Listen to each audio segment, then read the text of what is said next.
Bueno, estamos tocando los finales del año y obviamente que el balance económico, están coincidiendo prácticamente todos los analistas, tanto políticos como económicos, que el gobierno está llegando en muy buenas condiciones, por lo menos con varios de los objetivos que se habían puesto cumplidos. El tema es qué deberes quedan por hacer, qué perspectiva tiene esto para el próximo año, y son algunas de las preguntas que tenemos para hacerle a Lucas Da Pena, que es economista, y a quien le agradecemos como siempre que te hayas aceptado esta invitación. Lucas, gracias por venir. No, por favor, muchas gracias por invitarme. ¿Cómo estás? Bueno, ¿qué año este? Sí, ¿qué año? Y realmente, digamos, después de un ajuste muy fuerte, el gobierno llega con altos índices de imagen positiva en la población. Parece una paradoja. Pero es como vos decías, como decíamos recién fuera de cámara, o sea, nadie se imaginó primero que iba a ganar Milei y después que iba a durar, como decían, había tantas posturas de que se iba en marzo, o sea, todo un tema político dando vuelta, y después, bueno, que iba a hacer lo que hizo y que llega con las variables económicas, las más macro, o sea, las más generales, en una buena posición, ¿no?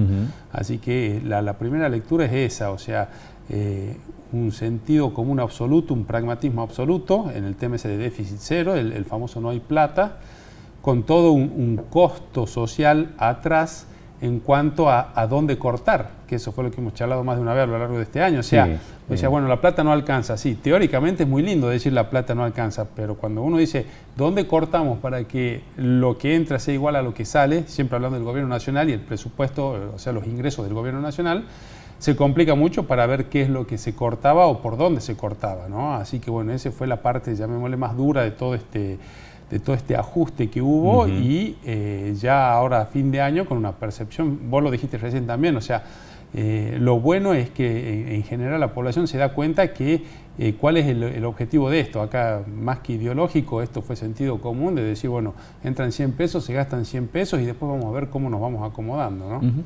Esto que pasó en estos últimos días, que parece, no sé, como paradójico, que bajó nuevamente el riesgo país, esto te voy a preguntar cuáles son las razones de eso, y el dólar que empieza como a repuntar un poco. Parece paradójico. Explícame estas dos variantes. Justamente lo que muestra es que están desconectadas. En este caso están desconectadas. Nosotros estamos acostumbrados, argentinos, a que estén conectadas. ¿Por qué? Porque significa que cuando sube el dólar es porque la gente se va a cubrirse en dólares y vende los bonos argentinos, y al vender los bonos argentinos sube el riesgo país. Entonces sube el dólar y sube el riesgo país. Esa es la historia clásica en Argentina. ¿Por qué? Volvemos al mismo, porque había un mal manejo económico atrás. Lo que se está viendo ahora es, primero, una economía financiera, alguna vez lo conversamos también, que tiene expectativas de que esto siga, por eso es que sigue bajando el riesgo país. O sea, ven que lo que la Argentina debe lo va a pagar, entonces se posicionan en esos títulos públicos que todavía te dan una ganancia interesante. Y por otro lado, lo que sí se ve es una mayor demanda de dólares. Si lo vemos de dólar billete, sobre todo, si escuchamos lo que decía el ministro Caputo, el ministro de Economía, él decía que es por una mayor demanda estacional por turismo, es decir, por gente que está comprando dólares para irse de turismo. Generalmente en diciembre hay una mayor venta de dólares por parte de las empresas que necesitan pagar aguinaldos y todo. Por eso no está claro cuál va a ser el saldo final de diciembre. Lo que sí es que se da, parecería una paradoja. Yo le digo a la gente, no es nada para preocuparse. 10 días antes, hace 10 días, también salió el presidente de la Nación a decir que le preocupaba un poco el tema de que el dólar esté tan bajo. Así que yo creo que va en línea más o menos con lo que ellos esperan. Pero no es una cuestión estructural por la cual esté subiendo el dólar y estemos por caer otra vez en esos círculos viciosos argentinos, ¿no? ¿Puede bajar más la inflación? Yo creo que sí, porque... ¿Qué crees que va a pasar en diciembre primero? Digamos, ¿va a subir un poco? En diciembre siempre sube. Sí, son meses estacionalmente con una mayor demanda, y al haber una mayor demanda generalmente eso empuja sobre los precios. Lo que sí es, ya la inflación lo hemos charlado también, deja de ser un problema, ha dejado de ser un problema, más allá que sea 2,4, 2,5, 2,1, estoy hablando del índice mensual, el IPC mensual. El hecho es esas centésimas o esas décimas ya no cambian una tendencia que es una inflación estable y a la baja, ¿no? Puede haber por cuestiones estacionales, diciembre es un mes que estacionalmente la inflación empuja un poco más, es decir, hay llamémosle de alguna manera, hay una picardía por parte de ciertos empresarios, ciertos comerciantes, o hay una mayor demanda, entonces se animan a subir un poco los precios, ¿no? Así que si sube la inflación, obviamente no estamos hablando que llega a 2 dígitos, pero si de 2,4 que fue en noviembre, 2,4%, pasa a 2,7, 2,8, 2,6, está dentro más o menos de lo previsto, ¿no? ¿Y por qué? Es como que vos ya curaste la cuestión de fondo, pero volvés a tener un pico de fiebre, un poquito de fiebre. Bueno, hay que dejarlo que decante solo. Sí te diría que es para tenerlo en cuenta si pasan 2 o 3 o 4 meses con una inflación que empieza a subir nuevamente, ¿no? Bueno, en este caso el cepo del dólar sigue estando, digamos, en el núcleo de las discusiones. Y hay como para todos los gustos, opiniones. ¿Vos entendés que el cepo, digamos, el gobierno va a intentar que el cepo no necesite de una resolución, que se levante el cepo y con solo la caída de la inflación, que siga cayendo la inflación y sobre todo que siga cayendo la brecha, digamos, que se siga achicando la brecha entre el oficial y el blue? ¿Qué crees que puede pasar o qué entendés que está por hacer el gobierno con el cepo? Bueno, el gobierno nacional dijo que en 2025 se termine el cepo. Después hay una cuestión normativa muy fuerte atrás del cepo, no es que son órdenes verbales, hay una cuestión normativa que impide un montón de operaciones, como por ejemplo que vos vayas y quieras comprar $10.000 en el banco. No podés, porque por una cuestión normativa no te dejan. Entonces hay una cuestión normativa que se tiene que derogar. Yo lo que sí veo, y bueno, y hay un consenso en general en lo que es el ámbito económico, es que el cepo no es prioridad en este momento para el gobierno. La prioridad fue bajar la inflación. Obviamente que queda por delante el tema del cepo, ¿no? Ya el dólar, primero que una postura práctica atrás del levantar el cepo, tiene que haber dólares para aguantar el salir del cepo, más allá de que técnicamente haya paridades entre el dólar blue, los dólares informales y el dólar oficial, pero por las dudas tener esos dólares, que todavía el Banco Central no los tiene. Yo creo que ese es el principal limitante, porque ya no es un tema inflacionario, ya no es un tema de cotizaciones, sino un tema de decir, por las dudas tengo los dólares en el caso que vengan, o sea que haya una ola compradora, por la razón que sea, como por ejemplo ahora por turismo, de acuerdo a lo que dice el gobierno nacional. Entonces vienen a comprar, que haya dólares para vender y no que porque no hay dólares se produzca algún tipo de fricción, de rumor y bueno, y eso genera algún tipo de nerviosismo. Yo creo que lo sacan y lo sacan antes de las elecciones, ya por una cuestión política. Técnicamente llegan. Ahora, ¿cuándo lo van a sacar? Y va a tener que ser antes de las elecciones porque yo creo que ese es el espaldarazo final para llegar a las elecciones, ¿no? ¿Cómo se recupera el salario? Digamos, porque digamos, hay también dos versiones y como dos veredas muy distintas. Desde el gobierno que dicen el salario se está recuperando, llevamos unos cuantos meses de que el salario le gana a la inflación, pero bueno, indudablemente la gente no lo percibe así, ¿no? Por lo menos tenés la sensación de que de qué están hablando. Claro. ¿Qué pasa? ¿Cómo cerramos el año con este tema? Hay 3 grandes grupos, ¿no? El empleo privado formal, el empleo público formal y el empleo informal. El gobierno generalmente se refiere al empleo privado formal, en el cual tenés sectores en los cuales sí, el salario ya se recuperó. Te puedo decir el sector minero, agropecuario, es decir, hay sectores que ya están con una recuperación bastante nítida. Pero hay un montón de sectores dentro del privado formal que todavía no, como por ejemplo puede ser comercio, puede ser construcción.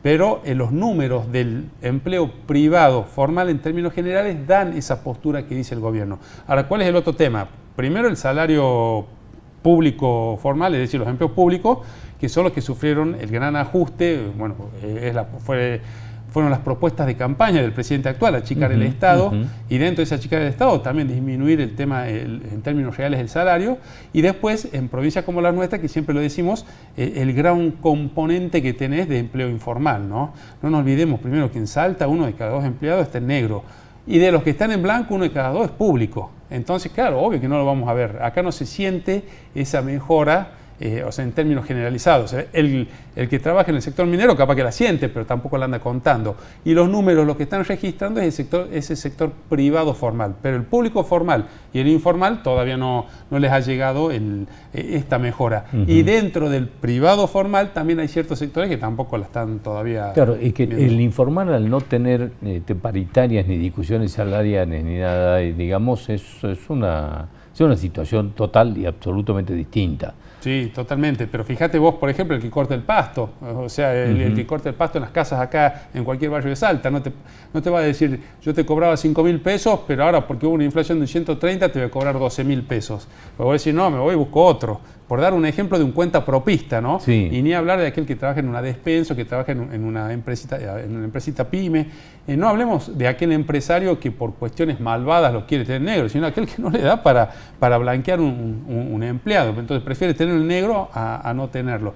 Y no tiene las espaldas para mejorarle el salario como parece. También puede haber algo de aquellos que se aprovechan de esta situación, ¿no? También hay empresarios, hay de todo. Bueno, ¿qué va a pasar con la recuperación de la economía? Sí. Aquí me parece que está el punto en el que ha llegado el gobierno. Digamos, baja la inflación, digamos, estas noticias de que se podría mejorar o seguir mejorando el salario.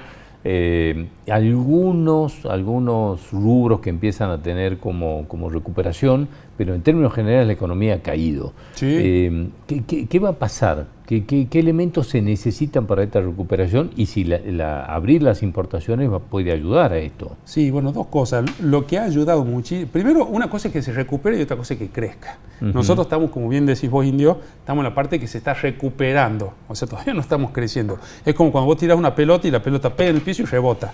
Nosotros estamos en el momento en que la pelota rebota. Ahora, después debería venir el crecimiento, es decir, que la pelota se vaya para arriba.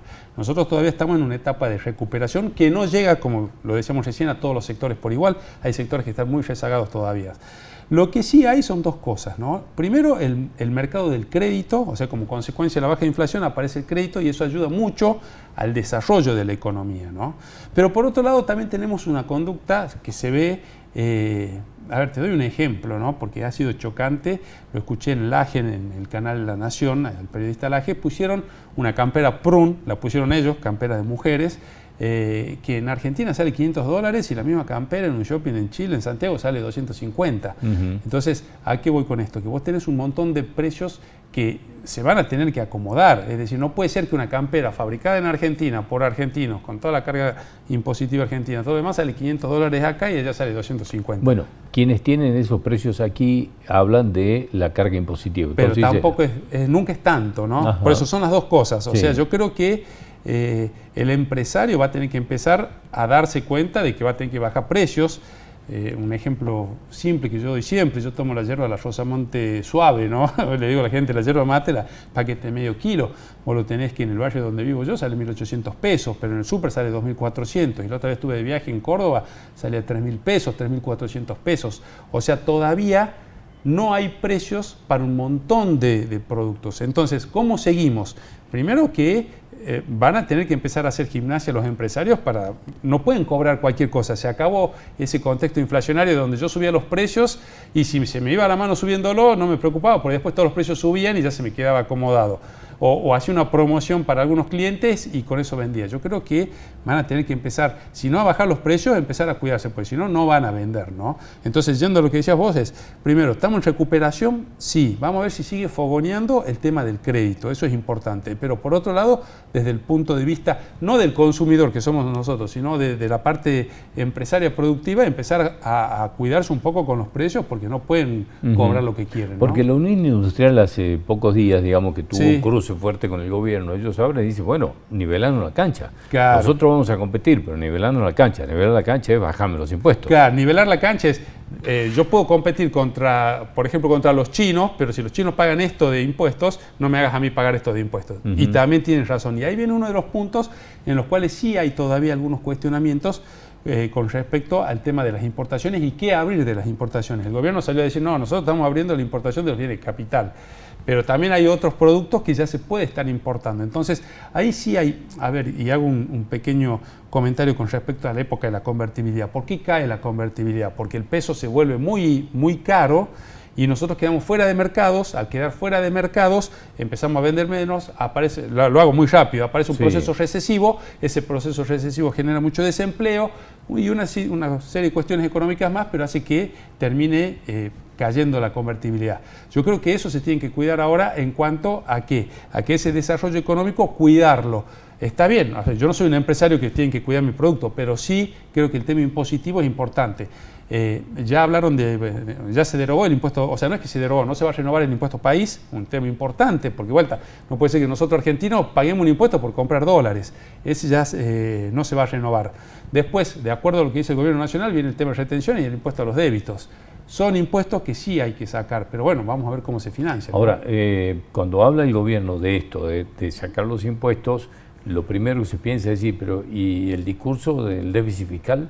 Digamos, de cuidar el superávit, ¿qué pasa? Digamos, ¿con qué se compensa? Es inamovible. Yo creo que... Sí, pero bueno, ¿con qué se compensa, digamos, esta caída, digamos, por ejemplo, lo del impuesto país? Es que ahí va la postura del gobierno, creo que lo charlamos también cuando habló el presidente la otra vez, cuando él decía que la regla es que los ingresos tienen que ser igual o sea, tienen que alcanzar para pagar todos los gastos y como mínimo tiene que quedar la diferencia para pagar los intereses de la deuda que hay.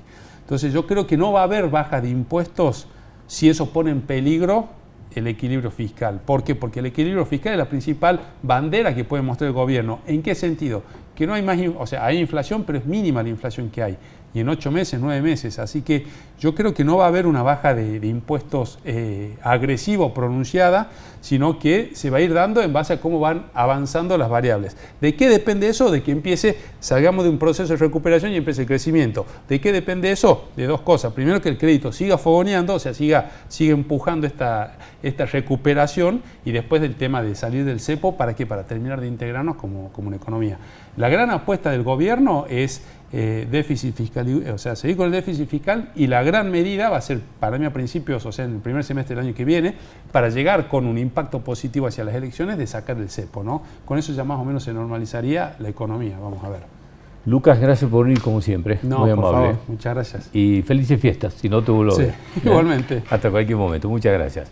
Volvemos enseguida, va a estar con nosotros un senador de la provincia. Vamos a estar hablando del presupuesto de Salta y qué puede pasar si la nación finalmente se queda sin presupuesto para el 2025. Ya volvemos.